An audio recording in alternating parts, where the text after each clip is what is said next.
Anything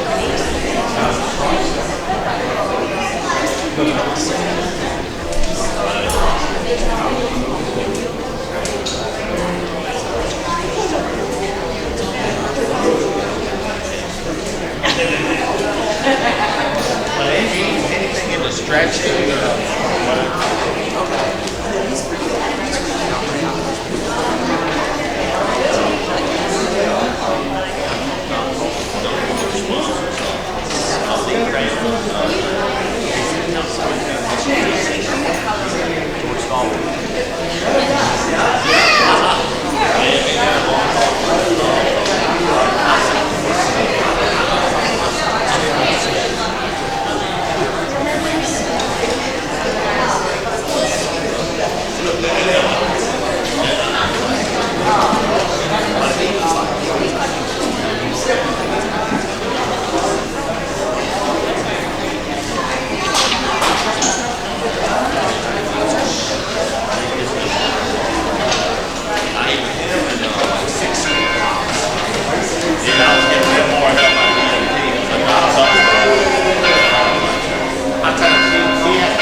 Good evening. Our church bell just rang 71 times in recognition of the faces that you'll see on the screen behind me throughout the evening. These are folks that we have lost to addiction. Let's now observe a moment of silence.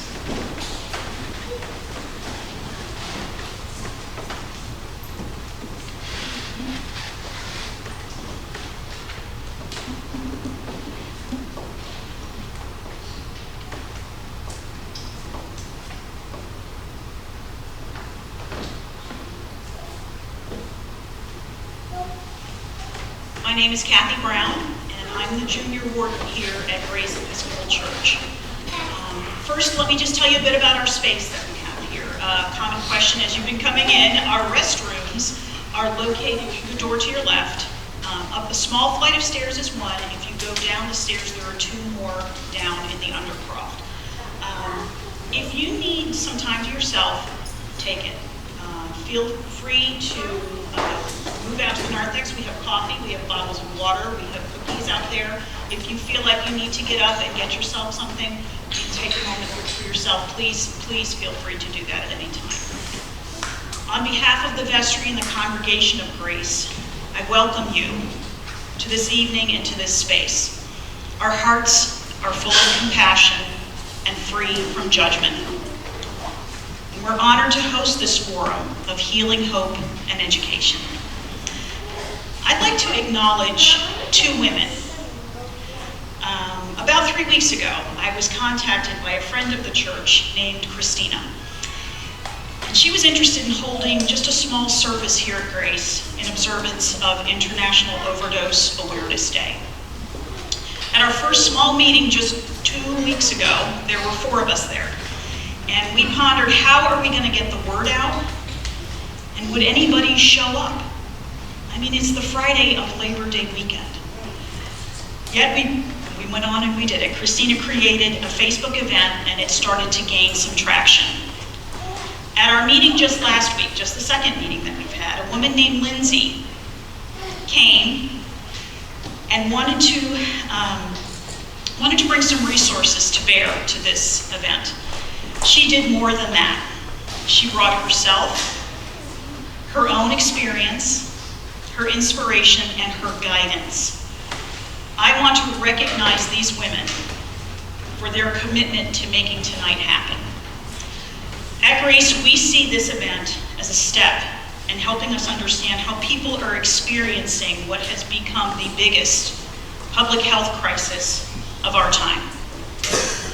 Substance abuse, addiction, and overdose death are happening in staggering numbers. And you'll hear some of those stories this evening. The good news is we can do something about it. In Brunswick and beyond, we start tonight. And I thank you for being present this evening. I would now like to introduce the Reverend Linda Fernandez. She is the pastor of Bethany Lutheran Church right here in Brunswick. Thank you.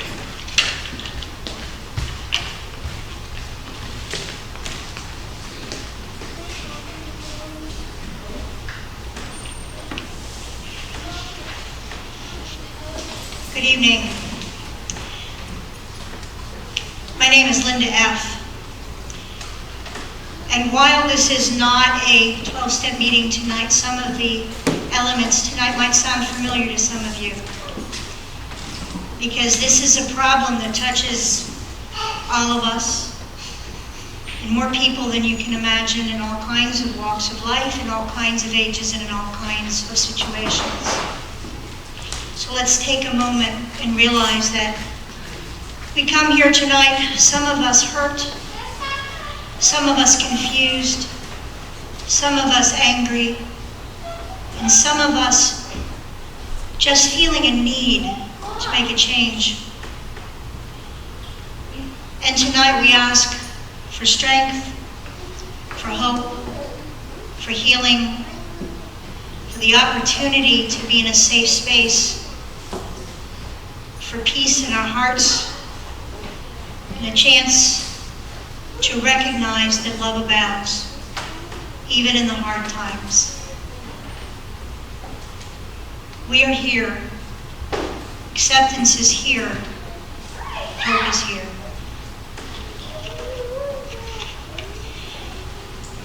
I would like to begin tonight's program, and again I thank everyone who's come and shared. This is our start. This is where we begin to make a change.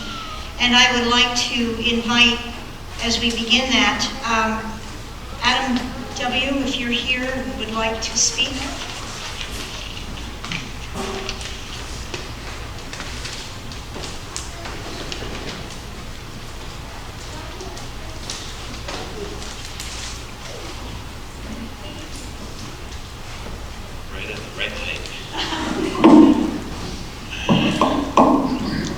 My name's Adam. I'm a drug addict and alcoholic. Some of you may know me as the executive director at Building Veterans, a peer-to-peer recovery program based here in Brunswick. Some of you may know me as a business owner here in Brunswick, or a father, or just someone around town. But I've been asked tonight to talk about my story of those first couple of words that I introduced myself as, and that's a grateful, recovering drug addict and alcoholic. My story of addiction, someone asked today when I started drinking or why I started drinking or why I started drugging, and I don't know. My earliest memories involved alcohol. Alcoholism ran rampant in my family. So it was no big deal to drink. And one thing that I do know was I was torn between two personalities. I wanted to be a good person, because my parents were involved in the church. My mom was a social worker, and they were recognized as good people in the community, and I saw the benefits of that. I saw that it was a lot of work too. And I saw that the people that they ministered to seemed to have a lot of fun, and I saw the benefits of that. And I saw how those worlds weren't together all the time. So I created a couple personalities and just was a chameleon, and tried to fit in wherever I could, with anyone I could, because I was lonely. Because the truth was, I never felt like I fit in with anyone. I didn't know who I was. And as that got worse and worse for me, the alcohol no longer was working, and in 6th grade I turned to other chemicals, and my drug addiction just kind of went off from there. And I don't really like talking about this too much. It wasn't a really good time for me. I don't have a lot of those fun stories that make everybody laugh or anything, I don't think. Maybe I do. But it was a really dark period for me. And all I wanted to do was be loved. Yet all I did was push people further and further away. And in 8th grade, the yearbook came out, and I still have it. I still keep that. That's the only yearbook I keep, actually, because half of the signatures in my 8th grade yearbook mentioned me being an alcoholic or needing AA.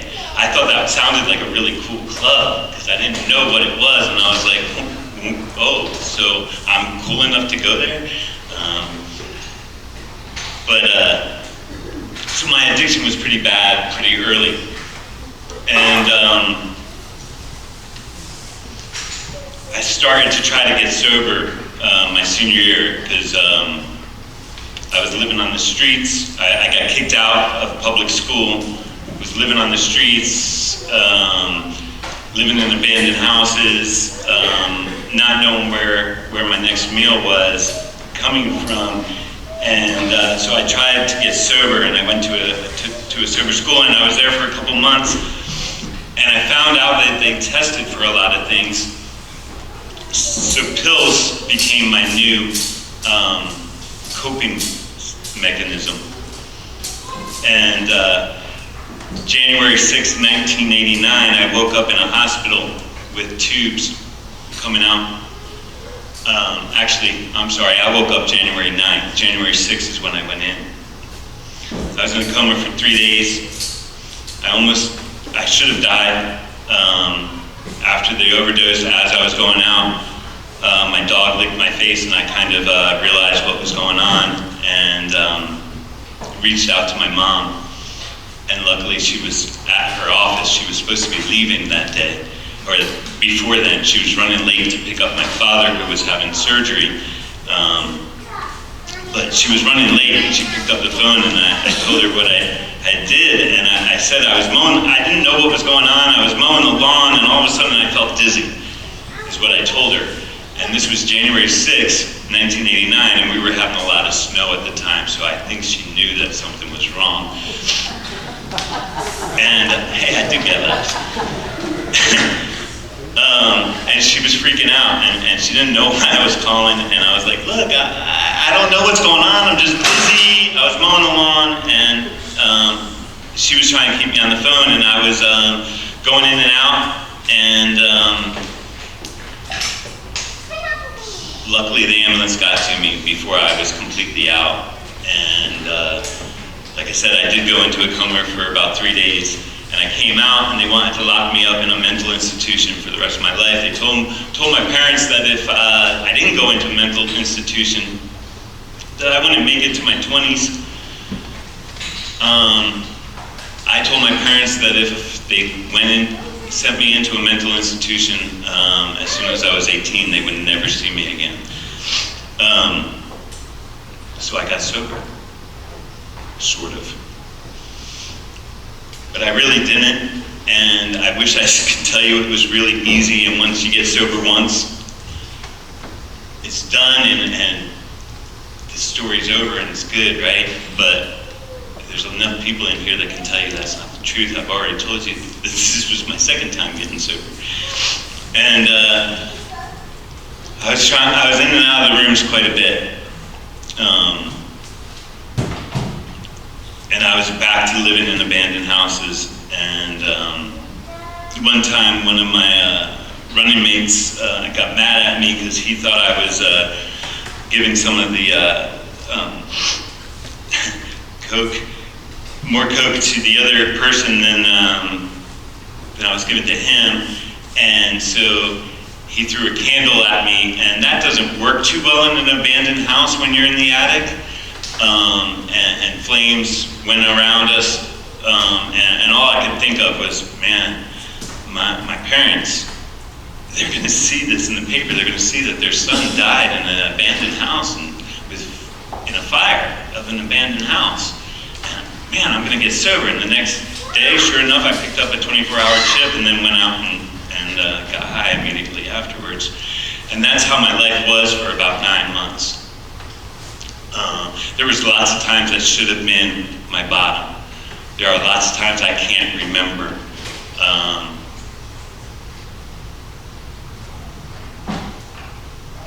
There are lots of times I still have nightmares about. That still haunt me to this day. There are a lot of friends and loved ones that I knew that are no longer here. Sometimes when I wipe my forehead, and my family doesn't know this, so I'm glad they're not here, it's because I'm remembering the brains of my friend that were blown and splattered onto my head when I did a bad drug deal. See, I'm lucky to be here, and I'm blessed to be here, because so many people don't make it to where I am. And I don't know what happened, but on July 13th, 1990, my higher power stepped in and had someone call me. And they took me to an AA meeting, and I have been sober ever since.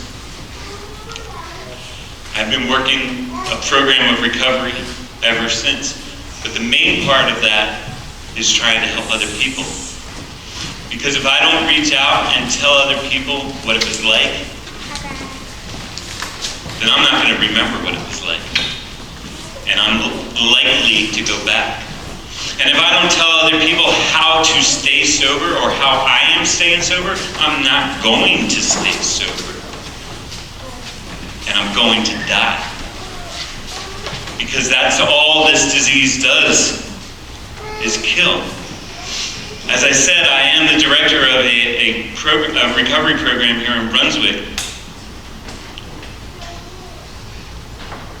And I'm blessed to be in that position because I see miracles every single day, and I wish I could tell you some of those miracles. But to be truthful, you might not even know that they're miracles. But you do know the pain that I see.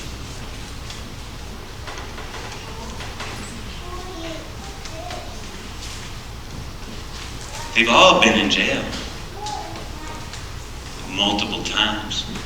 We've all been homeless for years. And that's the easier times to deal with. This isn't a fun disease. No one wakes up and says, I'm going to be a drug addict today. But so many of us are here, and we're hurting, and all we want, more than anything, is to be loved, and to let you know that we do love you, and we're so sorry for hurting you.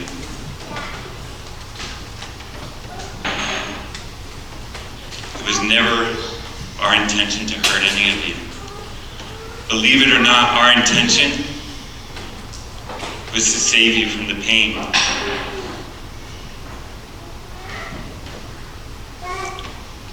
And the only way we know how sometimes is to hurt ourselves even more. And I'm so sorry for that. I know that doesn't doesn't give a lot of hope, but I will tell you this. As long as someone's breathing, I have hope for them.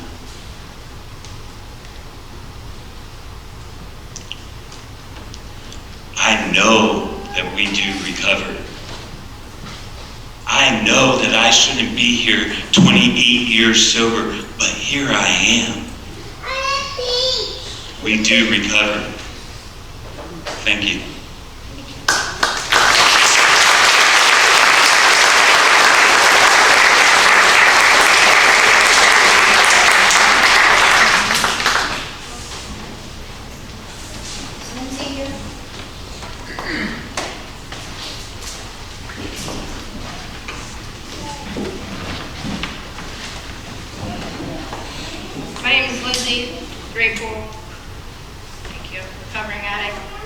I have a sobriety date, March 6, 2018.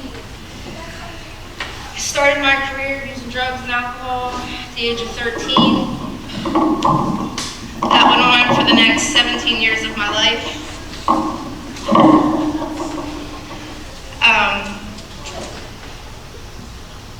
In 2010, I used my used prescription pain pill, and that was the demise of my next 7.5 years. I'm not going to go into a huge drug log because we all know what drugs and alcohol do, where they take us.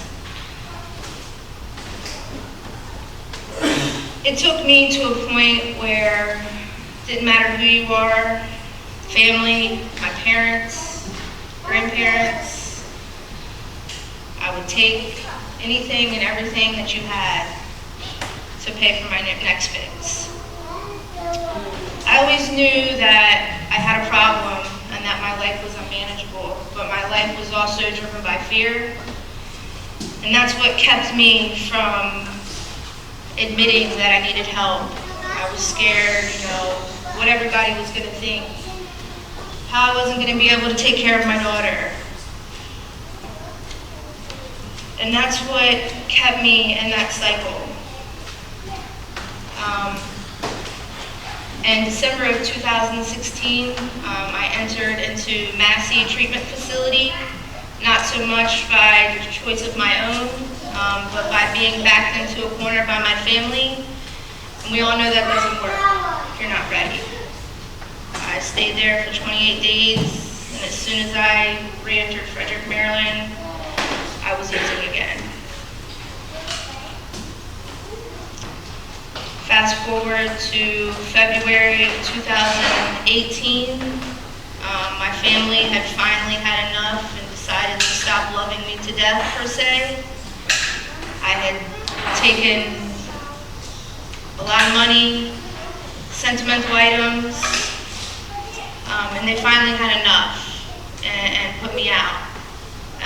And that was what I needed to light that flame or plant that seed. I entered Mount Manor Treatment Facility on March the 5th. And when I entered that facility, I still wasn't convinced that I was ready. I still was at that point where I was doing it for all the wrong reasons. But somewhere in that 28 days in Mount Manor Treatment Facility, something came over me. And I finally was at a point where I was enjoying the changes that I was seeing in myself. And I wanted this thing. I came home from Mountain Manor on April the 2nd. I entered a 3-quarter women's sober facility on May the 4th.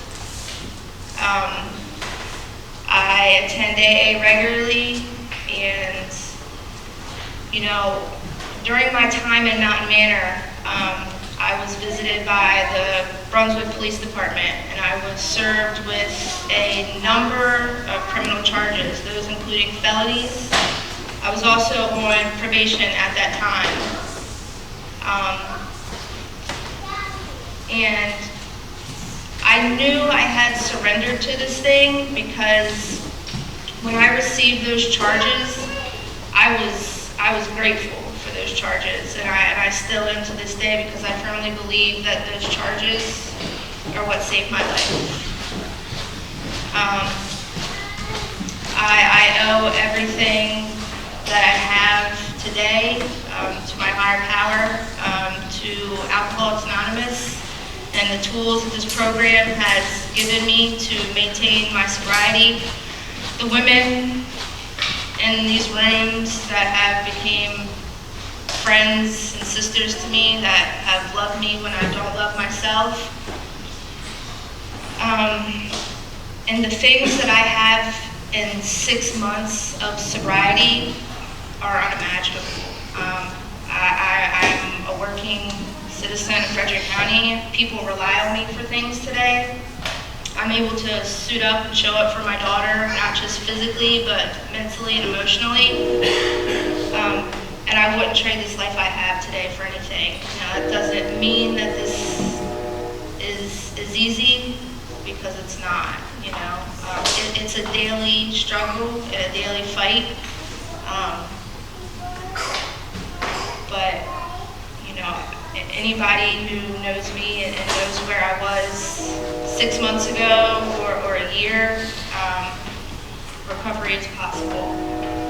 You just got to put in the work and want it. So I'm grateful to be here. Thank you.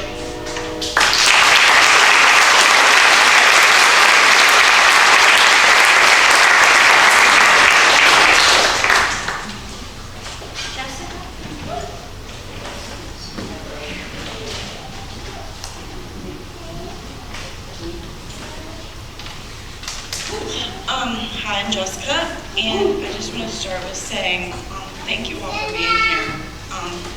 I know there's a lot of people in here that have lost somebody, and I've talked to a lot of you personally, and some of your friends, and I just want to say that I get it, and I'm sorry for your loss. I'll start out with I'm Jessica, and I'm a recovering alcoholic and addict. I never thought that of myself. I grew up here in Brunswick, born and raised.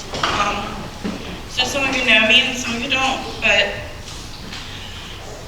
when I was younger, I was like Adam, I was like a chameleon. I fit in. If you like rap music, I like rap music. You wanna dress like, a farmer? Me too. So I never felt comfortable in my own skin.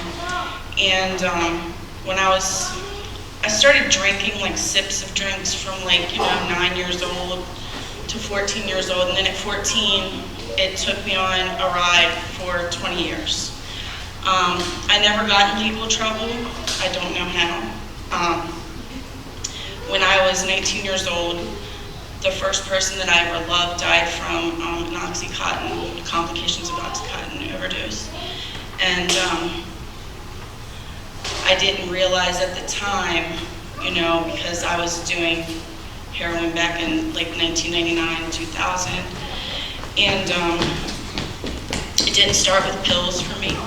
It just started as something everybody else was doing in another small town in Frederick County up in Thurmont. And I thought I hid it well, but my parents knew. And I remember thinking that I was clean because I drank heavily for about 10 years and I smoked a lot of marijuana. And I was a mother of 2 during this time of smoking and drinking and partying and things like that. My kids are 15 and 12 and I have a 2.5-year-old. And then about 2000 and I'd say 12, give or take, friends had pills because it was a big thing. And I just started doing them randomly, and my grandmother died in 2013, and I used that to cope. And that's what I did for 4 years nonstop. I started, then when the pills went away, I started shooting heroin. And my parents are not of this nature. They know nothing about alcoholism. They don't know anything about addiction other than what they've seen in me. So they didn't understand it. They thought that I could just turn it off like a switch. And still to this day, 17 months clean and sober, I still have my days, you know? And so in 2015, I was pregnant with my daughter and actively using. And being pregnant wasn't enough to stop me. My kids had stayed with my parents for 3 years, and I was just doing whatever I wanted to get the next one.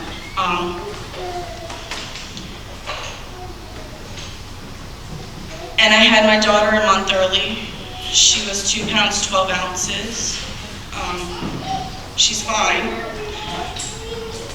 My higher power wanted her to be okay, is what I believe today. And that was a really hard point in my life, and that still didn't make me stop. Seeing her in the hospital in the NICU, and knowing that I did that, I still didn't stop. So if you fast forward to 2017 March, my family had had absolutely enough. My fiance called an intervention. My parents came, and they basically said, Jessica, you've rode this long enough. If you don't get help, then you have nobody. My kids were being taken from me. My fiance was going to leave me with take my daughter, my car, my house, everything. And so I went to rehab, and even going into rehab, I told my mom that I would smoke marijuana for the rest of my life. And that was the deal that I made with her, and she didn't know anything, again, about addiction. So when I came home, my whole mind was changed. My counselors were all recovering alcoholics and addicts, and they made a big impact in my life. Because I never thought a person like me could be a person that's normal. And along this 20 years, I've lost so many people. So I get it, and I don't know why it wasn't me. I still ask myself that question. So I've been active in AA. I don't want to really plug up and out, but I know that without the foundation that I have volunteered for the past year and a half, I probably wouldn't be clean and sober. 6 months ago, I was told, about a bunch of health problems, and I sat at my parents' dining room table crying. And I said, I didn't have any of these health problems when I was using. And at that time, I realized that my mom got it. And she told me that she loved me. And that I was a lot worse off before than I am now. So today, I still have those days where it's like, it wasn't like that 17 months ago. But I am better off now. Without the people in the rooms of Alcoholics Anonymous, the people that I volunteered with over the past 17 months, my higher power, and the rooms of AA, my kids, they're amazing. They go with me and they help me. And they talk to addicts and they talk to alcoholics like normal people, because they know their mom is not normal, but I am a good person just like everybody else. And all we need is to be loved, but not to death. So, I'm just really grateful to still be here and to be able to try and help people that have lost or are still struggling out there. Thank you.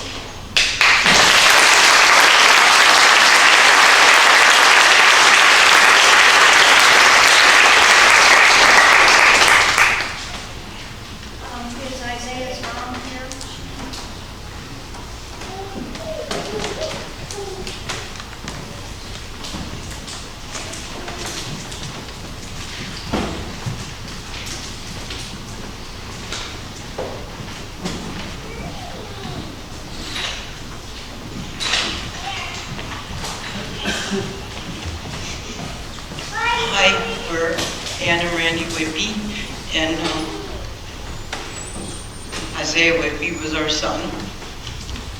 He was born September 5th, 1985. He was the sweetest little boy. he was kind and caring and inquisitive and just a terrific little boy. As he got older and he became a teenager, he played baseball, and he was really good. He was a shortstop and played for Babe Ruth pretty much from the time he was 12 till he was 18. He started smoking pot. I knew it, he knew it. We talked to him over and over and over again, please, Isaiah, don't do this, you stay focused, you could get a move on with your career. He loved baseball so much. But he didn't listen, and he went his own way, and he got into other things, and he started skipping school in high school, started getting in small trouble, and then eventually didn't want to go to school at all anymore and was just smoking more and more. He didn't drink much because for some reason he wasn't interested. He was more interested in smoking weed. And he continued to do that. He quit school against everything that we tried to, he just was getting in trouble nonstop for having weed in school, blah, blah, blah. Anyway, to make a long story short, Isaiah met a girl. She's here, Ashley, his wife. And the unthinkable, he said he was going to get himself together now. He loved her, and he was going to go in the Air Force. He was going to change his life. So we were all, so happy for him. And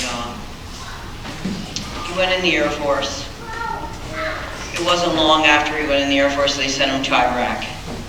He was in Nasiriyah. There was a lot of bombing going on. The war was pretty good going on. He was a plumber, and he got hurt. He hurt his arm, not bad enough to send him back, but they put him on oxycodone. The Air Force gave it to him, which was common. And just like he liked weed, he liked oxycodone even more. They just kept giving it to him. He came back from Iraq, tried to get off the oxycodone. We all thought that he did for a little while. He seemed to be doing good. They had a baby. Ashley got pregnant. Oh my God. Isaiah was riding his motorcycle. He joined a motorcycle club. He loved his little Yamaha. I don't even know if that's what it was, to tell you the truth. And he was riding his bike, and he slid on the bike, and he hurt himself really bad. He tore up his whole arm, the same arm that he hurt when he was in Iraq. So back on the oxycodone we go, heavily into oxycodone now. And you know what, Isaiah never got off oxycodone. He just kept going to the point where when he couldn't get it anymore, he bought it. When he couldn't buy it because he couldn't keep a job, because when he came back from Iraq, he didn't like to be around anybody. He didn't like noise, couldn't keep a job. I'll tell you what, I'll bet you he had 20 jobs in just a matter of a couple of years. He'd last a week, 2 weeks. No, it's not going to work for me. I can't do it. I can't stand the people. Anyway, he escalated with the oxycodone to, I know he told my one son he was taking like 5 or 6 30-milligram oxycodones a day. So he was doing things to get the oxycodone. And eventually he overdosed. His wife called us and said, Isaiah's overdosing, please, come help us. So my husband went down. She had done everything to help him. He was still alert. She was dumping water on him to keep him going. By now they had 2 children. Aurora and Isaiah were both born. And my husband took him, went to the VA. This was his first time going to the VA. Isaiah went in. The next day he checked himself out. I can't be here. I cannot be controlled. I can't be locked in a cage. They want to give me Suboxone. I can do this on my own. I'm going to do it. I'm going to be okay. And he came out. Again, we begged him to please stay. Please just give him a chance. he came out. He went right back to doing the same thing again. It wasn't long. And then he decided, my husband and him, he said, I'm going to go to the methadone clinic. That's going to work. I know it's going to work. So he went to the methadone clinic. I think he went for maybe 6 months, 7 months, and just took stuff on the side of going to the methadone clinic, whatever he could get. And then he had a second overdose. I don't know, was it heroin or oxycodone? It was heroin. It was when he first got into heroin, because the oxycodone, he couldn't buy it anymore. So now heroin was cheap, and so he got into heroin. And he was driving down on Market Street and knew that he was going to pass out. I didn't even know he was doing heroin at that point. And he tried to pull into a parking space. I guess he did get in there, and luckily the man who was in the car in front of him that was parked got out of his car, and at that point Isaiah slumped over the steering wheel. So he grabbed him, pulled him out on the pavement, called the paramedics, and they Narcan'd him, came, and he made it. So 2 times he made it. Only to just keep, I'm going to say he had a stint for maybe 3 weeks, 4 weeks, where he said, I'm going to do this, I'm going to be clean. And he came up to our house and he said, Mom, it's amazing. All the stuff that I've done, I still have a brain. I'm really smart. He went over to the community college and signed himself up. He said, Mom, I'm going to be a doctor. That's how smart I am. Can you believe how smart I am? I'm freaking myself out. And I'm like, Isaiah, you were always smart. You know, and you get that such an eternal hope. Oh my God, this is it. Because you pray and you pray and you pray. Please, God, please save my son. Please get to him, because nothing I say makes any difference. So of course the whole family was so happy, and he was like amazing. He was just like 3 weeks, he was going to be a doctor, and then he came up to my house and he was like, you know what, Mom, I changed my mind.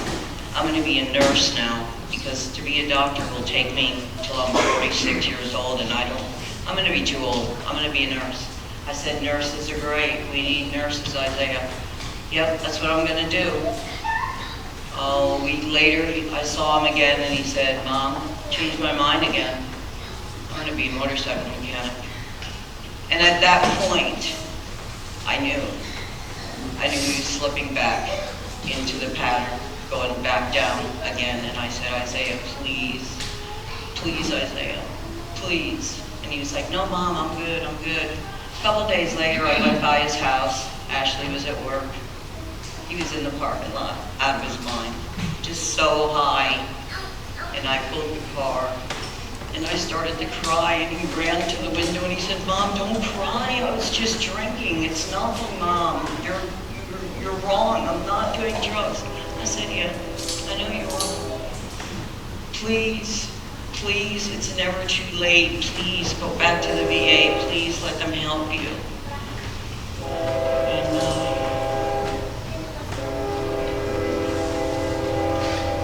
Randy took him back again, and he checked himself out the very next day. Actually, I think he checked himself out the same day. He took him in the morning. We took him up together. He checked himself out the same day. And then Christmas, 2 days before Christmas, I have another son. I have 4 children. I have another son, Zachariah. At Christmas time,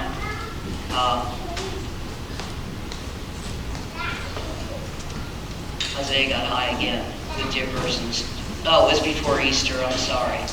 It was Friday, Easter, it was Friday, Good Friday. Yep. And his brother has a serious alcohol problem. He's an alcoholic. And they kind of held each other up. They grew up together, so whenever one was really destroying, the other one would get it together and, you know, come on, we can do this, you can do this, and then he'd be good, and then when Zachary was falling apart, Isaiah would be there for him.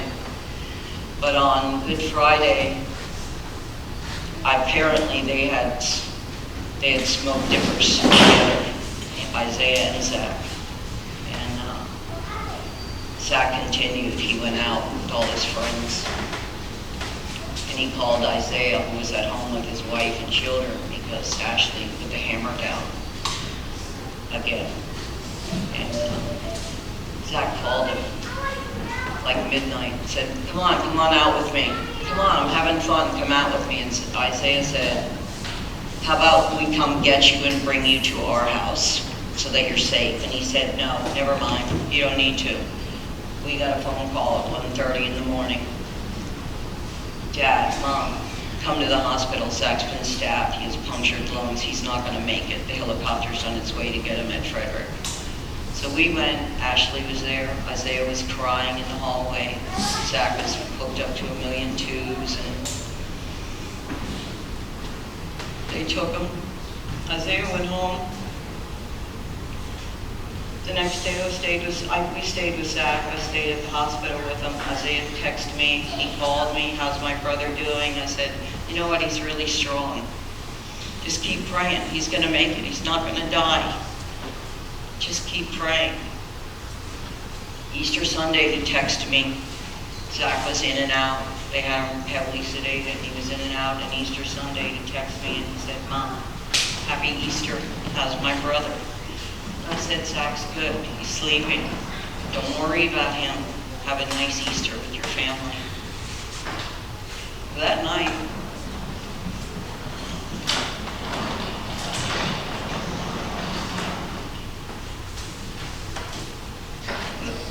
as I sat in the room with my son, it was about 3 o'clock in the morning, a man came in the room. Tall man, and he said, how about going for a walk with me? And I thought, okay, he just wants to talk, and he was a minister, and I thought that to myself, maybe he's just going to console me, because I didn't know whether Zach was going to make it or not, Isaiah. So we walked down a long hall. I thought we'd never get to the end of it. And when he opened the door, Randy and my daughter, her husband, were sitting there, and Randy said, Isaiah's gone. And all I can say, all I remember was just falling to the floor. I couldn't believe that Zach lays in a bed dying, and Isaiah's dead. It's just, you never dream the day you hold him in your arms that this day is going to happen. When is it going to stop? It's just every single day. Isaiah had 12 or 13 baseball players on one of his teams. There's only 2 kids left. They're all dead. All his friends are dead. Half of Ashley's friends are dead. It's just the saddest thing. Zachary did make it. He survived. He spiraled to the depths of hell and back for the next 6 months because he said he wasn't living without his brother. And I put him in God's hands. I said, please, I can't do anything. Please, God, I'm counting on you to take him and save him. We cannot lose him. And you know, today, September 7th, Zach will be 2 years clean and sober. So, you know, God did help him. And I know in my heart that without God, I would have never survived all of this. He gives us strength to go through it. And all of you, I'm so proud of you. Don't let it get you down. Just keep on going. You are needed. You are worthy. You are worth $1 million. I'm so proud of all of you. I wish Isaiah could have gone away and been here to be with his children and his wife today. That's all. Isaiah, stand up, Isaiah. Is it okay? Can you come here? Come here. Come here. This is Isaiah. This is Isaiah Jr. Yep. Really Isaiah Jr. Looks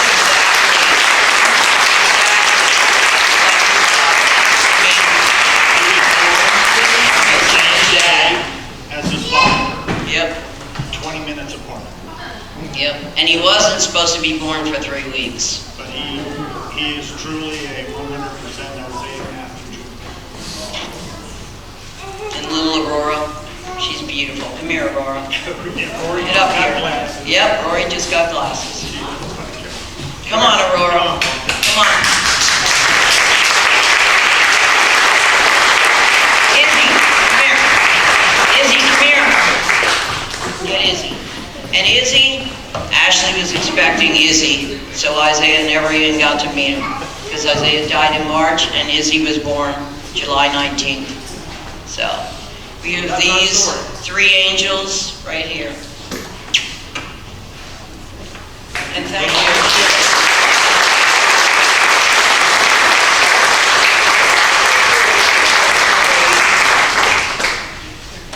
And you just got glasses. Come on, doll.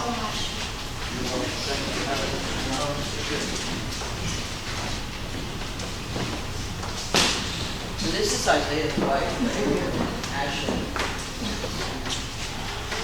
One of the ways we keep ourselves going is by sharing our testimonies, and I know that there are other people here who'd like to speak, so if anybody else would like to come up at this time, the pulpit is still free.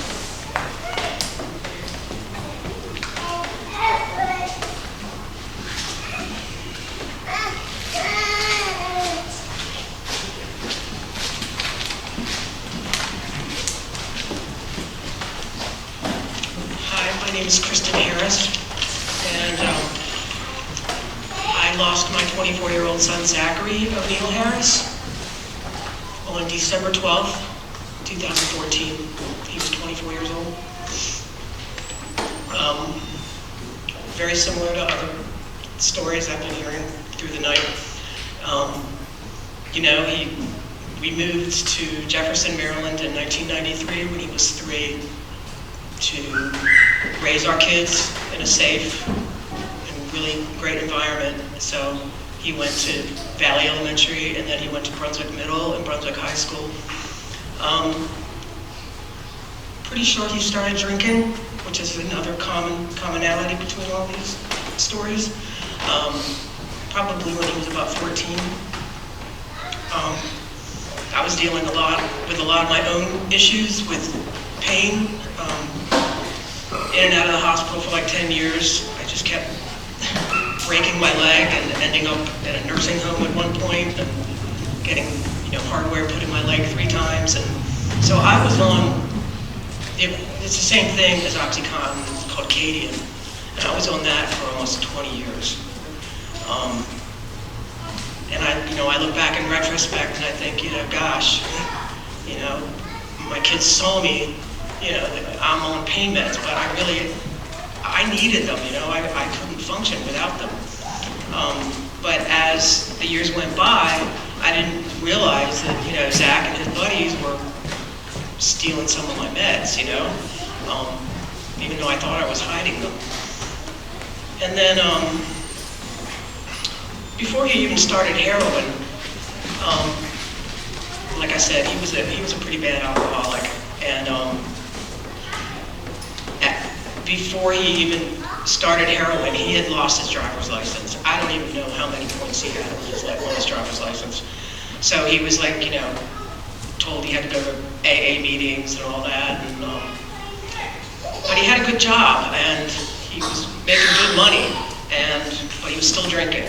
So one night when he was off the clock, he was down in Florida, and he was walking on the beach, and he was just drunk out of his head, and he hurt his foot really bad, but he refused to go to the doctor for a month, and so he walked on it, which made it even worse. And then he found out he had to get a metal plate and a bunch of screws in the top of his left foot. And of course the doctor put him on Percocet. Percocet to me is like aspirin, you know what I mean, when you've been on. something like OxyContin for so long, but he was in a lot of pain, and his doctor wouldn't let him go back to work, so he eventually lost his job. He just kind of spiraled downhill really fast, and he lost his job. He had to go on food stamps. He was really depressed, and he just was drinking a lot. And then at some point, about a year after his injury, his doctor took him off, wouldn't give him any more pain meds. And basically, that's when he found heroin. I mean, it was just so easy to get. Of course, I didn't know that 2 of his roommates were heroin addicts, where he was living up in Hagerstown. I didn't even know he was a heroin addict until he had stopped and was clean for a few months. I've had to find out on Facebook through Messenger from one of his friends. And then once I found out, I was like, I just tried to do everything I could to help him, knowing that he had to do it himself, but I would take him to his meetings, take him to get his methadone at 6 o'clock in the morning up in Washington County, and so he was really trying hard to get his act together. He had a full-time job up at Ingram's Diner in Jefferson. He couldn't drive, but he would walk there. But, he just sort of started to spiral downhill again because he was in a lot of pain, and he did not want to take any more pain meds, but he was still drinking a lot. And he was clean, but I could see him falling apart, and it was such a struggle for him, just like any heroin addict. Every minute of every day is a struggle. And not a few days before he died, I had him at my apartment. I live in Jefferson, and he couldn't function. He couldn't eat, he couldn't sleep. And I was really worried about him, and I was like, okay, Zach, look, let's make a game plan. Let's get you to your primary care doctor. We'll set up some sort of a plan here, like, maybe physical therapy, because he's like, no drugs, Mom, no drugs. I'm like, okay, we'll do physical therapy. We'll start at point A and work our way down. So we did that, and of course, his doctor gave him a prescription for pain meds. And, but that night, I dropped him off at home, and I said goodnight, and I told him I loved him. He was living back at home at this point in his house in Jefferson with his dad and his brother and his grandfather. And, I went on my merry way. I went home. Well, the next day, I got a call. I was at a friend's house, and I get a call in my car from my son James telling me to come over to the house right away. And I immediately thought something happened to his father, But he wouldn't tell me. So I got back over there to the house. My son James is out in the driveway, and my ex-husband is in the driveway. There's no Zach, and I see a couple cop cars there, and my heart just fell to the ground. And, it's just, I can't even describe what losing a child, does to a parent, and also his extended family. He has a very large extended family. I have 5 siblings, and everybody has kids. But for me, it's made it, I sort of have been in a daze since he died, almost 4 years this December. Just trying to get my act together is just so difficult sometimes, And I am angry. I'm angry at him because he's the one that did it, I'm also angry at the system because, when he was on methadone, the crime that he got in trouble for, that he, I forget what he did, but, he had to go to Washington County to get the methadone. And he had to pay for it. He didn't have a job at this point, I barely had any money, and so, he was struggling to stay clean. But then he got sent to jail in Washington County, and he wasn't allowed to take the methadone at that point. So it was like he was, going cold turkey again. But I don't know. It's just, there's a common thread here, of, it just seems like if you're doing heroin, you probably started really early in life drinking. And I know he smoked pot a lot. I got mixed feelings on all that stuff too, but Anyway, I promised him the day when I was over at the house, when I went over there where he died, and he was still upstairs in the bedroom, laying on the floor dead.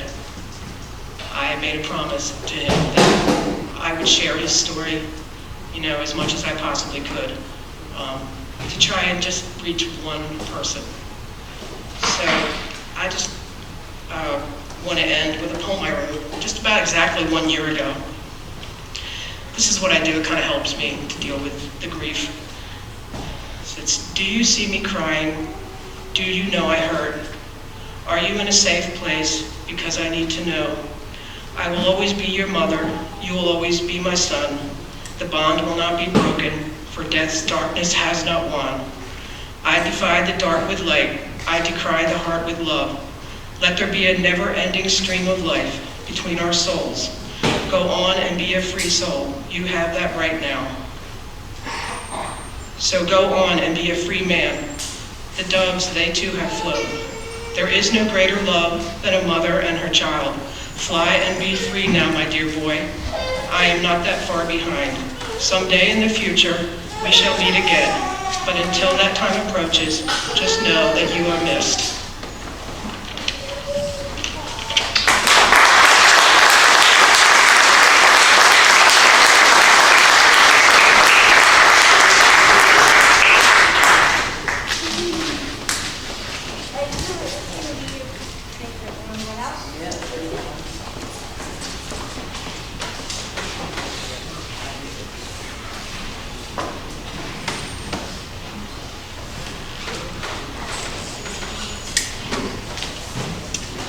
My name is Susan.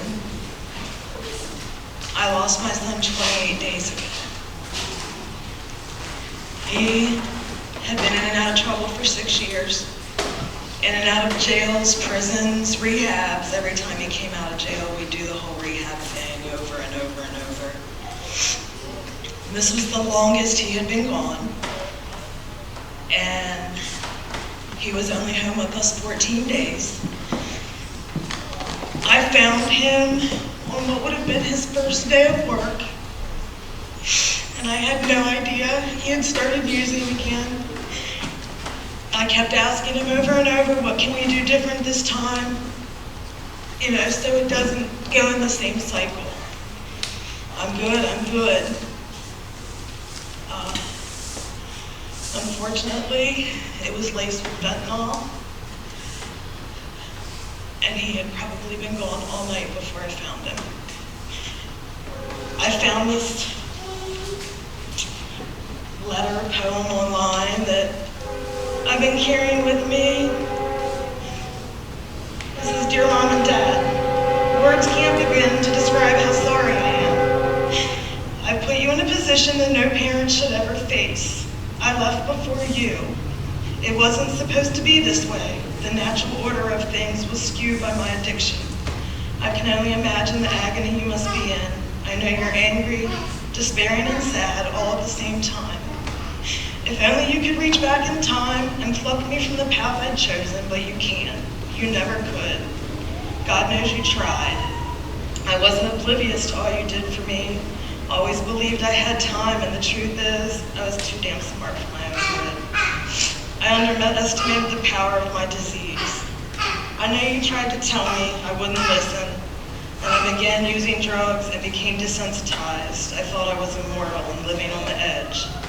Drugs filled a place in me that nothing else could. With them, I was king. Without them, I was just me. Maybe that was part of the problem. I never felt right about being me. I always needed something more. When I wanted something, it was all I could think about until I got it, and then I wanted something else. There were times I felt guilty for the stress I created in our family. It was fleeting. The burning needs inside me was greater than anything else. This need had no conscience, integrity, or morals. The need was my addiction. I hurt you. I rejected your love, rolled my eyes at you, and called you names. I stole from you, lied to you, avoided you, and finally I left you for good. There wasn't anything you could have said or done to prevent this from happening. I thought I knew it all. Death by overdose was something that always happened to other people, people who didn't know about using. It wouldn't happen to me. You begged me to stop. I tuned you out. I wanted away from you, and now I want back. But there is no back, there is only forward. So please bring me forward and tell my story, say my name. Have conversations with me, include me in your celebrations, and rejoice the time we had together. Cry if you must, but not all the time. I know you're sad and you miss me. I know you love me. I know you did your best. But you were never stronger than the disease of addiction, and sadly, neither was I. Don't blame yourself for me. It will only make things worse. We did the best we could and must believe this. If you don't, it will be like me dying all over again each and every day. We will all stay stuck.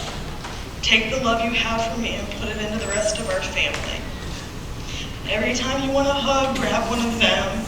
It'll be like I'm part of that hug. I hope you find peace in knowing I'm free in a way I never was before. Up here, there is no addiction, there is only love.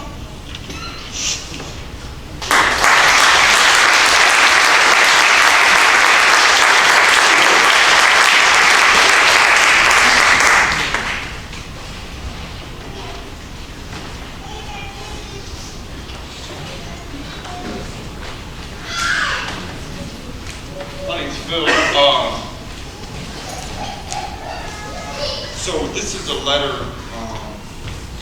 We just buried one of our friends, Jason, on Wednesday. He passed on the 13th. His mom had this letter. She wanted me to read it at his service, so I just want to read it for you guys real quick. Jason Rose Sturgeon was the youngest of my two children. He also had an older sister, Angela Sturgeon. He was blessed with intelligence, and schoolwork came so easy to him. We noticed changes in Jason during his freshman year of high school. He started getting into a lot of trouble at home and at school. He also got sick when he was a teenager, developing Crohn's disease. It's a horrible disease that causes severe stomach pain, inflammation, joint disease, etc. And over the years, it would get worse. Jason started experimenting with drugs in his teens and came to think that the only solution to whatever he was dealing with was drugs. They became his go-to solution for every problem. I would suggest rehab, and he would say, I can do it on my own. And there were several times that he did, but those times never lasted, because when he was drug-free, he had to deal with all the thoughts going through his head. Coping with life was not a skill that he ever acquired. I was so extremely proud of him when he got clean. Although Jason moved to Maryland several years ago, he came home to Indianapolis for a short visit this past December, and I got to witness the change in my son. I was the happiest it had been in many, many years to get my son back. The son that I had known had left us when he was a teenager, and I had missed that person for so many years. As his mother, I will miss him so much. My one solace is that he is no longer in any pain from his Crohn's disease, and he is free from all of life's worries. He has now been released from his body to return to our giver. We love Jason with every fiber of our being, but none of that could protect him from the world that we live in where drugs are so accessible. Love your addict. If they could, this is what they would tell you. It's a little poem that she wrote, or that she put in here. Let me fall by myself. If you love me, let me fall by myself. Don't try and spread a net out to catch me. Don't throw a pillow under my ass to cushion the pain so I don't have to feel it. Don't stand in the place I am going to land so you can break the fall and hurting yourself. Let me fall as far down as my addiction is going to take me. Let me walk the valley alone all by myself. Let me reach the bottom of the pit. Trust that there is a bottom there somewhere even if you can't see it. The sooner you stop saving me from myself, stop rescuing me, trying to fix my brokenness, trying to understand me to a fault, enabling me, the sooner you allow me to feel the loss and the consequences. The burden of my addiction is on my shoulders and not yours. The sooner I will arrive, and on time, just right where I need to be. Me alone, all by myself in the rubble of the lifestyle I lead. Resist the urge to pull me out, because that will only put me back at square one.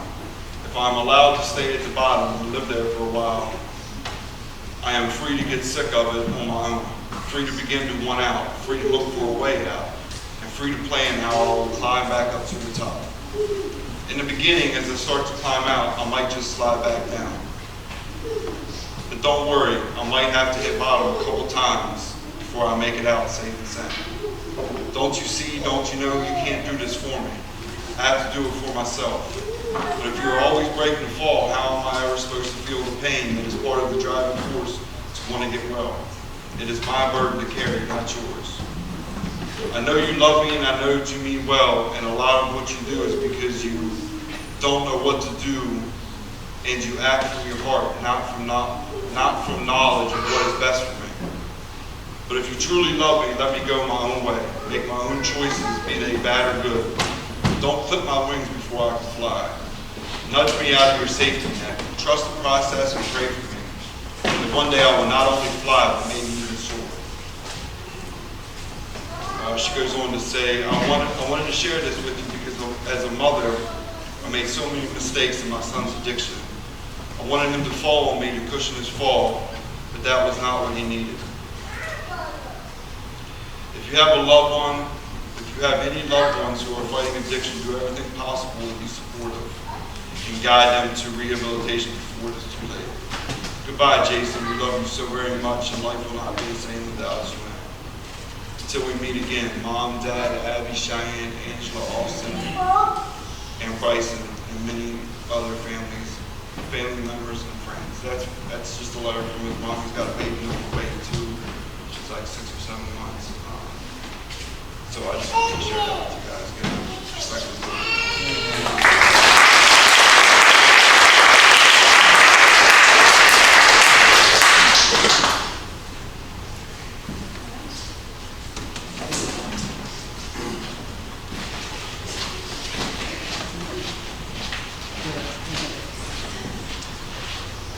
My name is John. I'm a recovering drug addict, and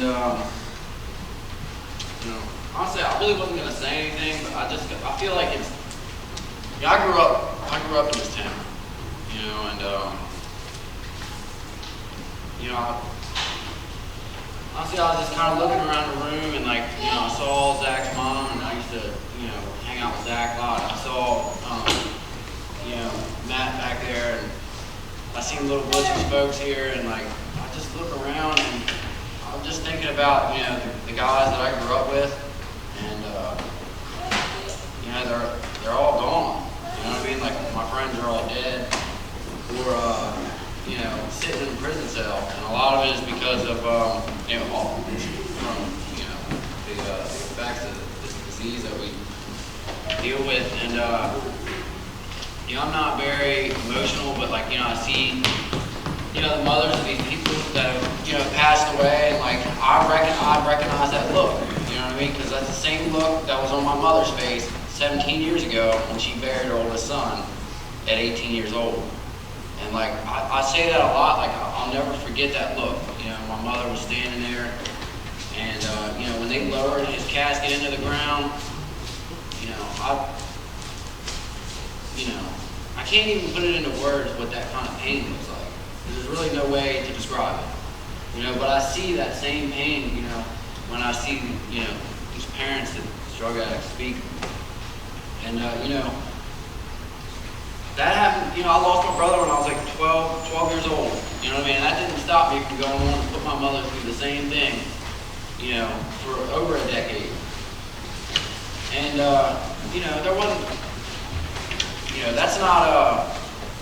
that wasn't my purpose when I set out, when I started, I heard some people say, I was drinking and smoking pot and doing stuff like that. And, we were running around. I remember, all the guys I had just named, that, passed on, just running around, right down here going, catfishing and, shooting pellet guns and being up on the one-door job and, riding wheelies and playing basketball and just, having fun and drinking a little bit, smoking a little bit of weed. And, that kind of stuff just, just escalated for me. And, like I said, I didn't want to put my mother through that again, But you know, that's exactly what I ended up doing. And,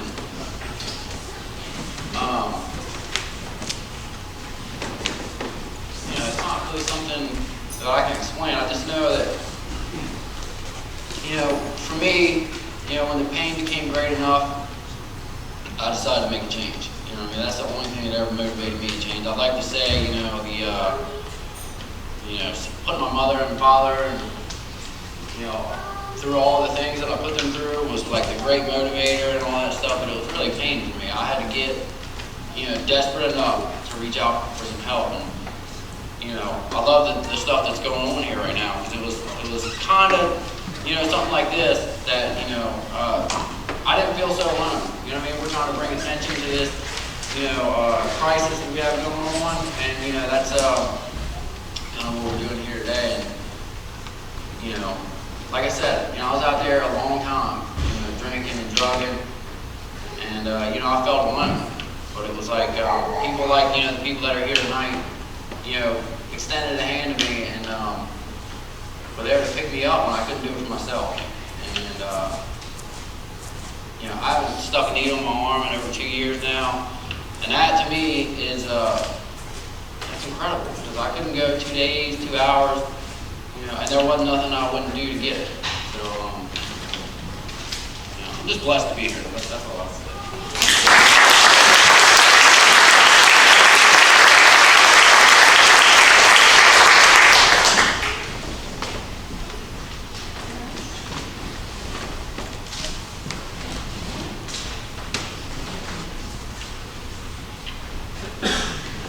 I want to thank everyone who has shared.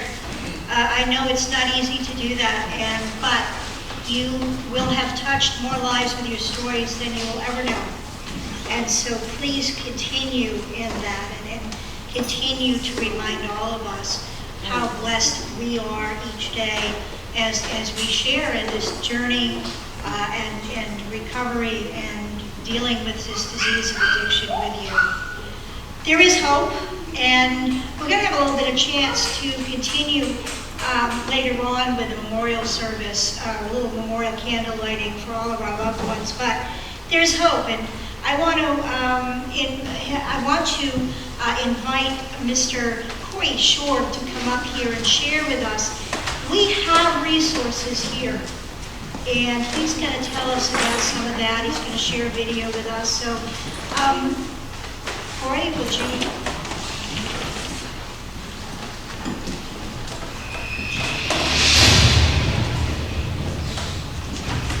Valve block heroin and pain pills ripped through this community.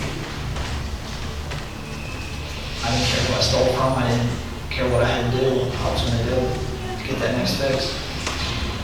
We've seen a crisis of use and abuse of heroin like we've never seen before in my entire career. As a matter of fact, no drug abuse that I've ever seen equal to what we're seeing now on heroin. I started shooting up every day, 15 times a day if I could. It's crazy. I've never seen anything like it. I can't even begin to put into words, and I'm sick of burying my friends. And it's time that we all need to get on the same page to do something about it.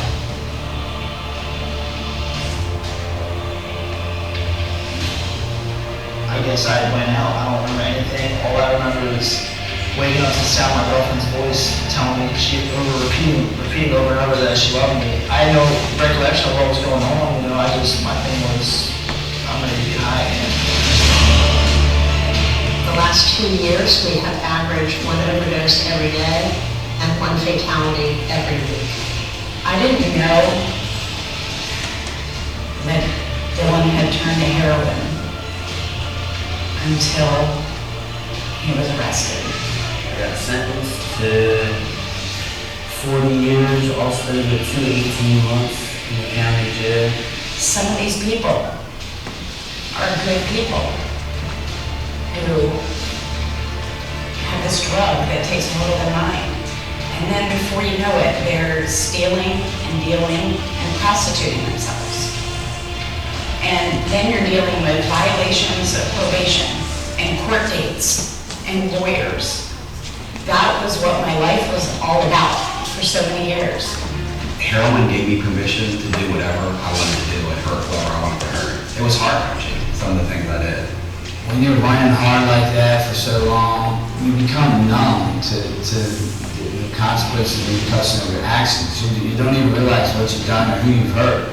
I was so consumed by music. It took over everything, controlled everything. And that went on for 6 years of my life.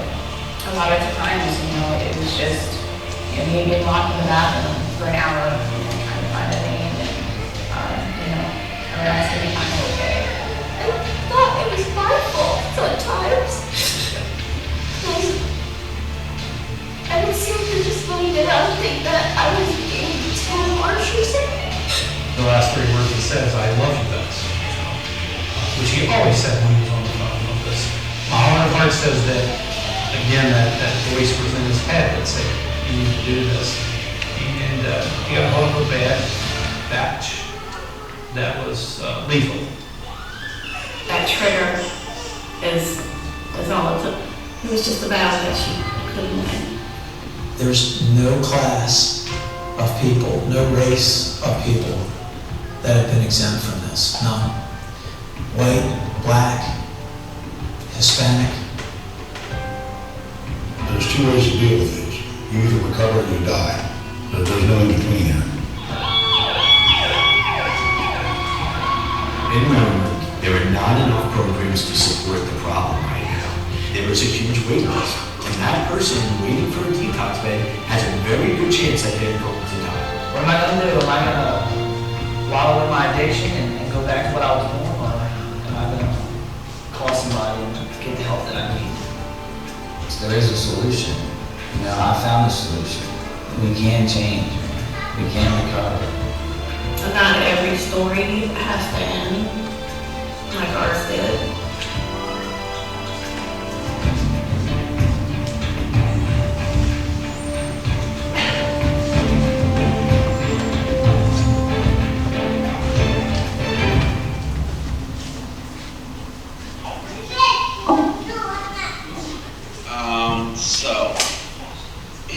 This is a good turnout.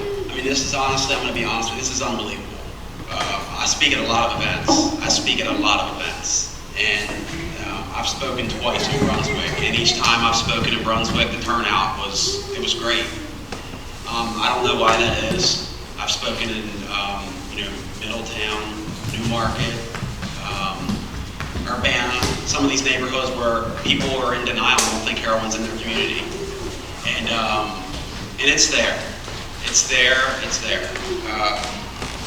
First I want to say that this foundation would never, ever be where it's at today if there weren't people like Jessica, Lindsay, John, Julia, Phil.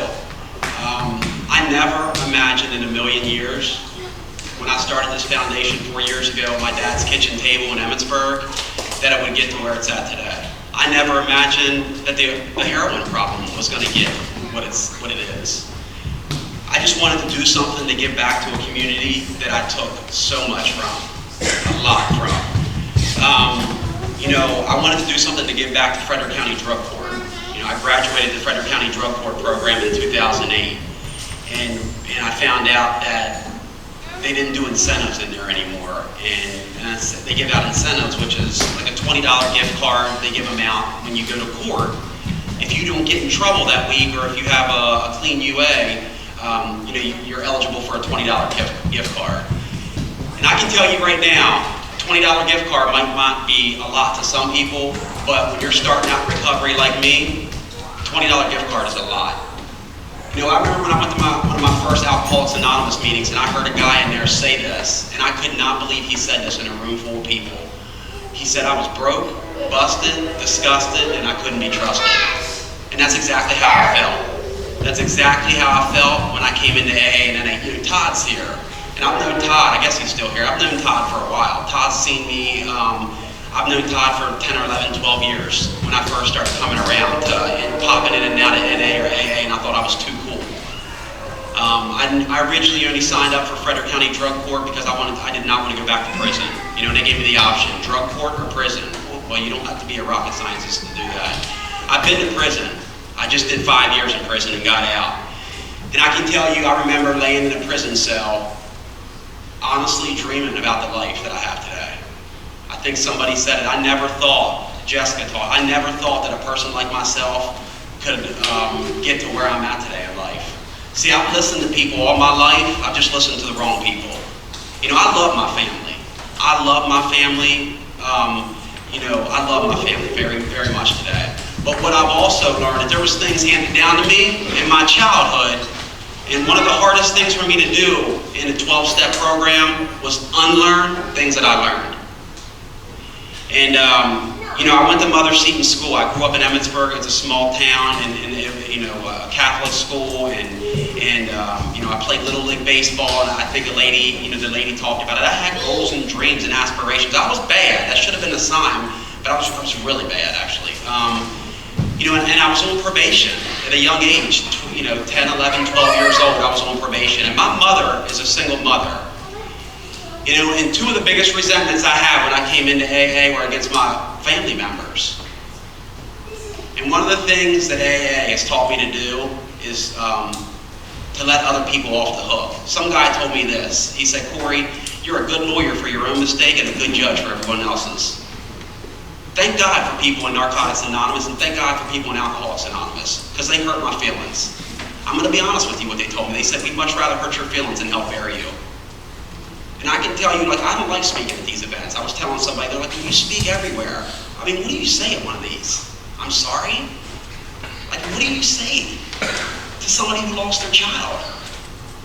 I had no clue when I got in this line of work that I would bury the people that I buried. I can't begin to explain to you what it's like to sit down at a desk and counsel men and women and have them bare their soul to you, and you start to watch the glow, and you start to watch them, the light come on. But then you start to see the light go away. You start to see them come unplugged. And it's hard. It's extremely hard. It's extremely hard. Phil got up here and talked about Jason. I sponsored that man for over a year. I remember sitting out back in this yard doing step work with this guy, going over his 4th and 5th step. I remember him, he went back to Indiana to make an amends to his mother, and his family, and his children. And he was psyched about that. But I can see things. I mean, I've been dealing with this population long enough where I see things, and I've learned, and sometimes you hear an AA or an NA, they'll say, well, take your own inventory or don't judge. Listen, that's what I'm trained to do. And I watch people work their way back out the door. And one of the things for me that I had to learn, that there's a big difference between feeling better and getting better. And a 30-day stint in rehab does not get me better. See, treatment gets me sober, but it won't keep me sober. And regardless, there's nothing I love more than my 4-year-old daughter. She was clinging to my leg. She wanted to come here tonight. I take her to every event that I possibly can because I want her. I want to be open to her about my story. I want her to see what I do. I take her with me when I go, we serve food to the homeless. And, I have a quick forgetter. People like me have a quick forgetter. And I was told early on, if I don't forget where I come from, I won't go back. I started this foundation, and I just never could have imagined that it was going to get this way. I got my wisdom teeth cut out when I was 20. Actually, you know what? Tuesday was August 28th. 20 years ago from Tuesday is when the Frederick County Task Force raided my father's house for the first time. 1998. I was selling drugs out of his house, and he called the cops on me.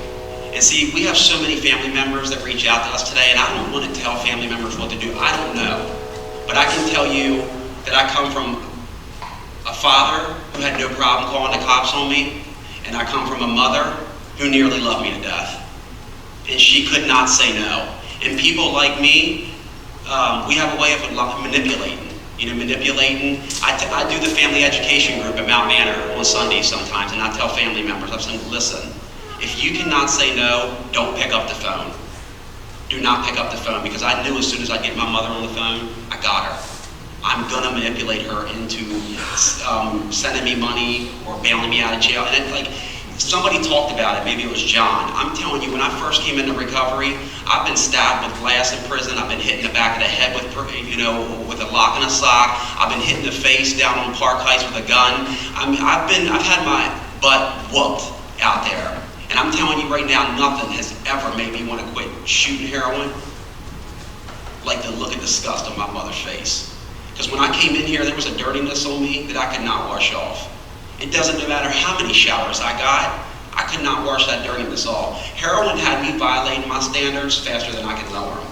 I never woke up one morning with the intention to go out and hurt my mother. You know, I never set out to hurt my mother. But that's the first person that we would go after because I knew she'd be the first one to forgive me. This disease is so, it's, you know, they talk about it in the rooms, it's cunning, baffling, and powerful. It's just, it's so hard to understand. But there is hope. There is hope.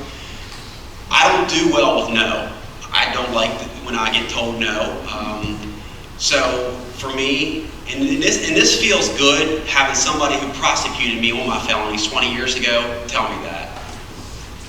You know, Nancy Ham, who's the deputy state's attorney, who I couldn't stand. I hated that lady. And I always felt like she was out to get me. Well, she was, because I was breaking the law. But now, to have her as somebody where I can go to an email and text and I take what she says, but she told me, she's like, you don't do no well, Corey. You find a way around it. You know, and I had 7 felonies on my record. You know, and I just started suiting up. Somebody said it. Lindsay said it. That's my suit up and show up. I don't always have to like to do it. I don't always have to do it with a good attitude, but I suit up and show up. You know, I was telling somebody earlier, I said, listen, you can pretend to care, but you can't pretend to be there. And that's what recovery's taught me to do. It's taught me to be there. You know, it's taught me to be AA and NA is not just about putting down the drugs and alcohol for me. That's what I thought it was, and it's not. And it says it right on the back of this pamphlet. Thank God for these programs on the back of this pamphlet. If you read the last paragraph in Narcotics Anonymous, it says, our program is a set of principles which are written so simply we can follow them in our daily lives. The most important thing about them is they work. And I had to start living my life by a different set of value system. You know, and it wasn't easy. It was not easy. I had to start putting myself around other people that I was uncomfortable. Brunswick holds is there a difference, Brunswick, Knoxville? It's like Knoxville, I guess he actually lives in Knoxville, but you know, this area holds a special place in my heart. You know, I can tell you right now, because there's a family in this town that took me in when I didn't have any place to go. And I'm telling you right now, the Clemens family. You know, and they let me live in his house. This guy, I didn't know him from nothing. My family wasn't even letting me back in their house yet. And I met this guy at a church in Frederick, Centennial United Methodist Church. And you saw one of our biggest sponsor for Heroin's Grip is 2nd Street and Hope. It's an organization in Frederick that I'm telling you right now that is saving people's lives. Because if it was not for 2nd Street and Hope in Frederick, I would not be up here, and there would be no Up and Out Foundation. Frank Clemens let me move into his house, and the next day he left the country. And I'm like, this guy is crazy. And I couldn't believe that. I could not believe he let me in his house. But he trusted me before I trusted myself. You know, and by meeting people like that, you know, I met people that they didn't judge me. And I was so used to being judged, you know, and pointed at. You should have done, you should do this, you shouldn't do that. And one thing recovery's taught me is to never look down on no alcoholic or addict unless I'm helping them up. I'm big on that. You know, I watch a lot of YouTube videos, I go to a lot of conventions and conferences, I love speakers, and I heard a guy say this, he said, Corey, the more time you spend making somebody else's life okay, God will always make sure your life is okay. You know, and I believe that today. I believe that. I took a gentleman to court yesterday from, you know, where I work out in Mount Manor, and I took him to court to Baltimore City. And it's very humbling to go down there and see the people sleeping on the streets, wandering with dirty clothes on. That's me. That's me. You know, I'm one dumb decision from being back there. I'm not cured. You know, I was reading a book today, we was doing step work, and it says I have a daily reprieve. Every day I wake up with untreated alcoholism and untreated addiction. What I did yesterday will not keep me sober today. You know, somebody who was very anti-religious when I came in here, I grew up Catholic, and and then what I saw in prison, I never in a million years thought that I would see and go through what I went through in prison, but I'm grateful for it. I'm super grateful for the Maryland Division of Corrections. And I came in here and I was so prejudiced against organized religion. And I used to think prayer was a sign of weakness. I don't know where I came up with that. All by myself, that's where I came up with it. My mother, the only one that's ever stuck by me through thick and thin and wrote me in prison, she'd always sign the bottom of her letters, "Pray, Corey, there's power in prayer." And see, I didn't want people to see me praying in prison because I thought that it would make me look weak. Because again, I thought that was a sign of weakness. And what I know today is prayer is a sign of strength, and that's where my strength comes from. I believe prayer is what got me up in here. My mother prayed a lot, my mother and my grandmother.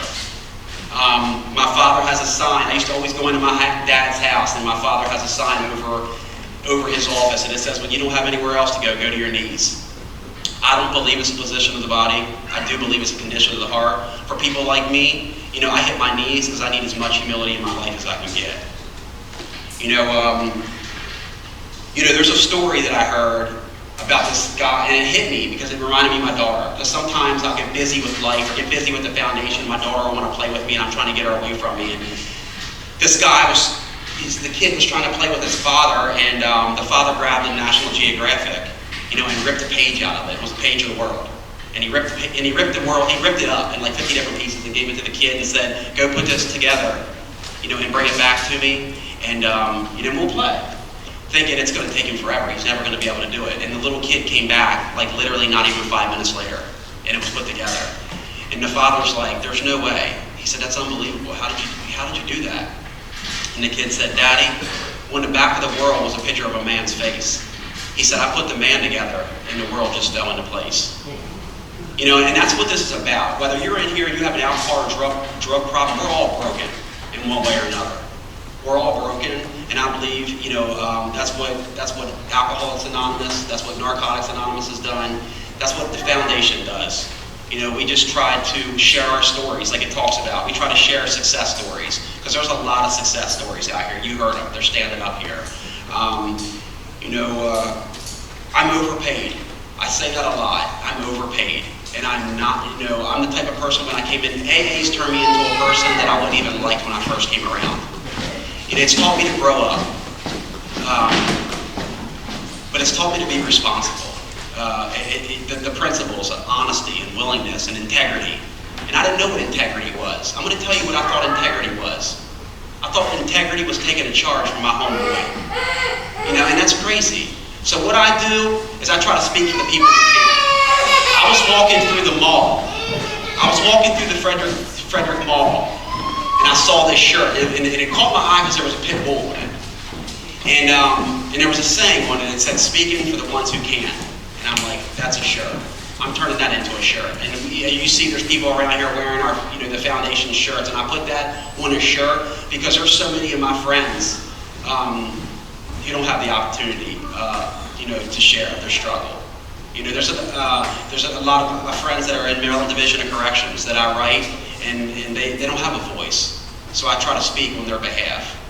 When I first got sober, or was trying to get sober, I just could not articulate how I felt. Or I was so worried about what other people thought of me. I'm hoping, we partnered up with Conrad about a year ago, and this foundation, Sean's not here. Sean was a huge part of this documentary. And I'm telling you, I couldn't even get $10. I couldn't even get $10 to get well. I remember walking around back alleys in Emmitsburg and Baltimore City with the same clothes on for a week at a time. I just wanted something to drink or eat. But first I needed $10 so I can do some heroin to get well. And I can tell you, I can't begin to explain to you what it feels like to walk into Frederick County Bank, 2nd Street in Hope, stop for funeral homes, and be able to look them in the eyes, and talk, with confidence about this foundation, what we have done and what we're determined to continue to do, and them to hand over the side of the checks that they hand over us. We've raised probably over $60,000 for this film. And that's just, it's unbelievable. And that's you all. That's not us. Like I said, it's this foundation, the money goes right back into the community. It goes so far this year. Last year, the total numbers were $29,000, I think. It was $29,000 that we put out, getting people into recovery houses, treatment centers, paying co-pays, whatever. I mean, we're trying to think outside the box this year and do different things. This year, we're already at $31,000. We've spent $31,000 getting people into treatment, recovery houses. I actually just had a guy message me earlier, sitting back there. The state's attorney actually reached out to me and asked us if we would help him get tattoos removed off his face. We do a lot of things out there that we're not proud of, and then after we get sober, like I talk about that dirtiness that we can't wash off and then we're ashamed of. People can't possibly imagine what goes on in prison, and when you're caught up in that street life unless you've actually lived it. So we're going to help this guy get tattoos removed off his face so he can get a good job and people won't judge him. So, this is unbelievable. This number is unbelievable. Share your story. Share your story. Someone told me that. It's like, just speak from the heart and reach your heart. Your story is the key to unlocking somebody else's prison. My mother just shared her story for the first time since I've been clean, and it's still very fresh. We have a blog that we post people's stories on, people in recovery, family members, and I finally talked my mom to sharing her story on our blog, and the feedback that we got from that was phenomenal. It was unbelievable. It was overwhelming.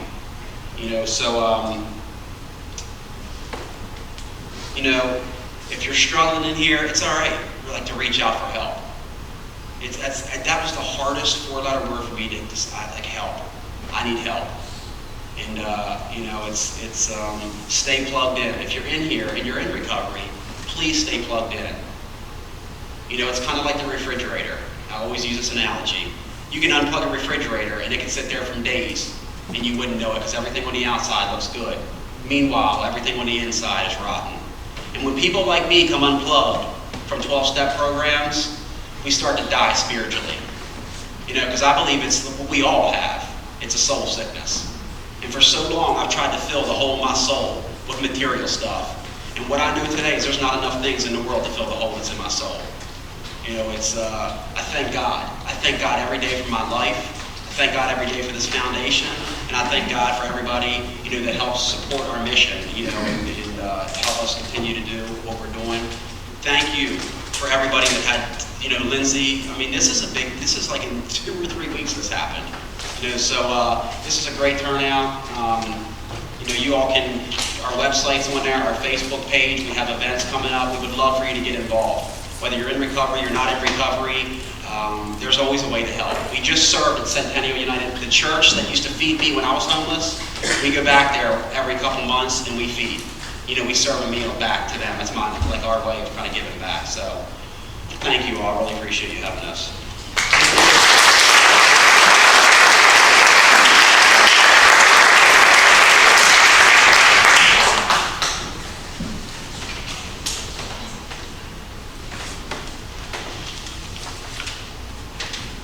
Can you all hear me without the microphone? Yes. I have a strange aversion to pulpits, believe it or not.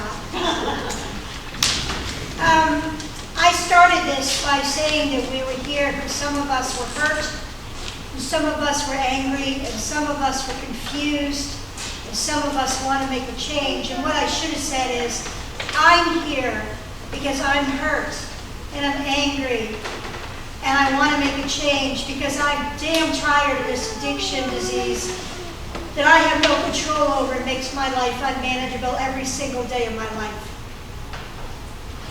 I got back a few months ago. I was in January for 3 weeks sitting at my mother's bedside, and she was dying from the effects of long-term addiction.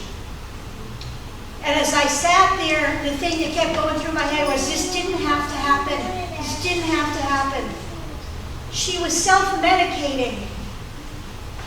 Attention deficit disorder and Tourette's syndrome that she had, that back in those days nobody wanted to talk about, and I hate to tell you, nobody still wants to talk about. She was self-medicating herself.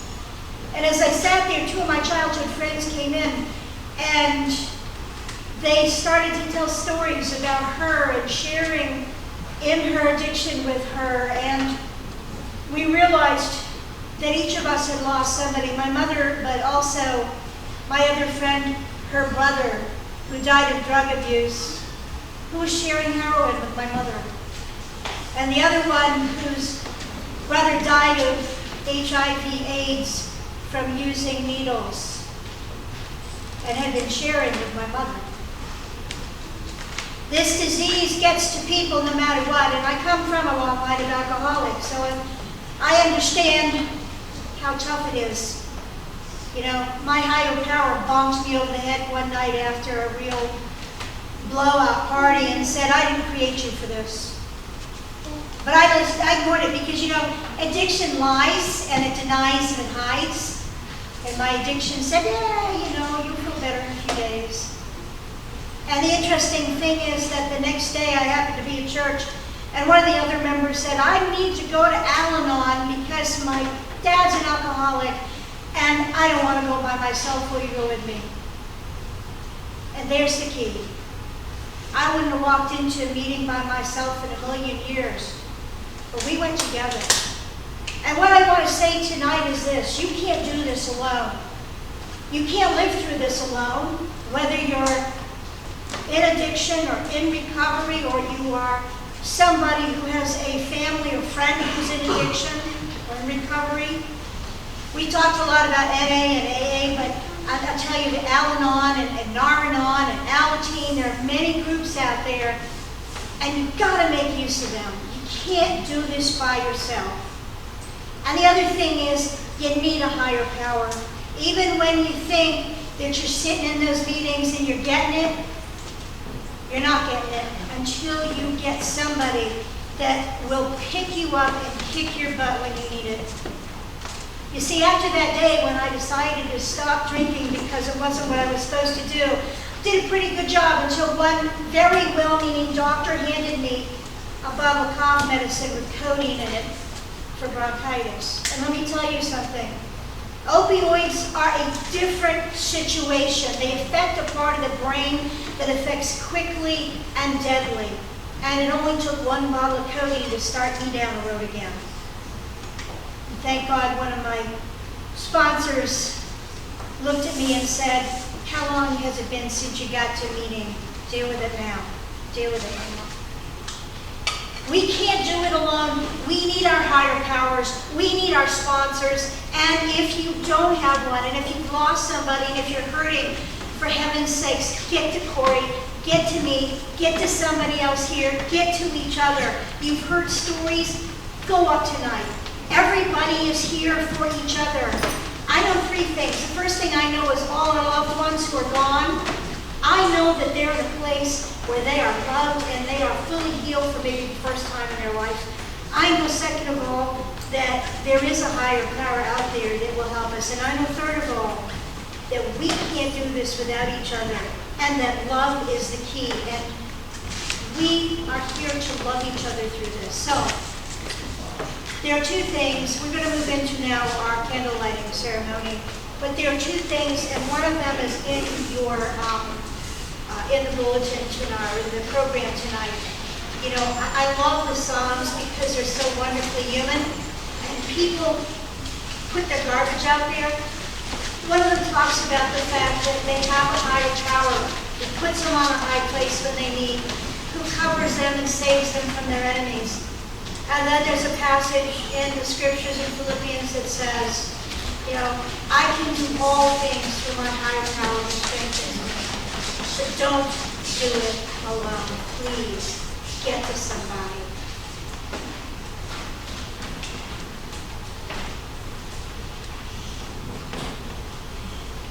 I invite you all now. What we're going to do is, light has always been a sign of healing and hope, and it's said that light shines in the darkness, and darkness cannot put it out.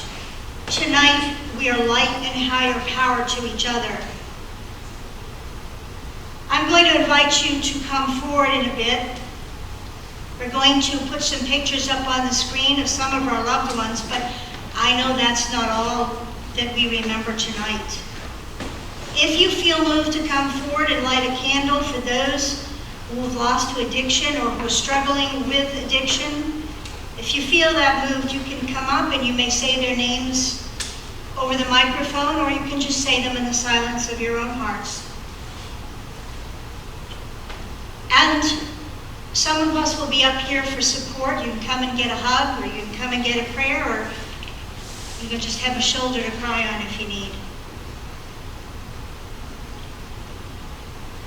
But let's take a moment now and let's remember those we've lost,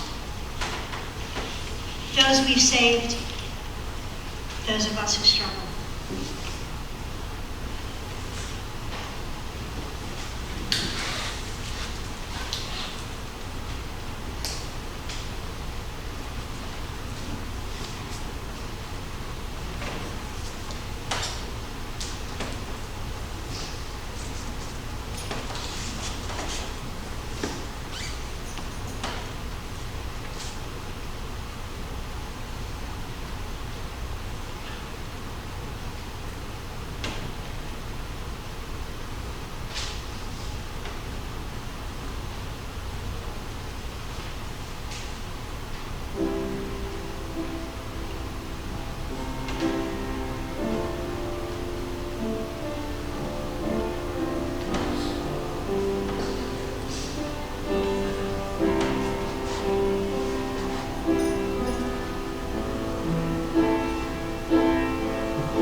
Spirit of healing and light, comfort us and all who mourn this night, and give us strength to grieve as we must.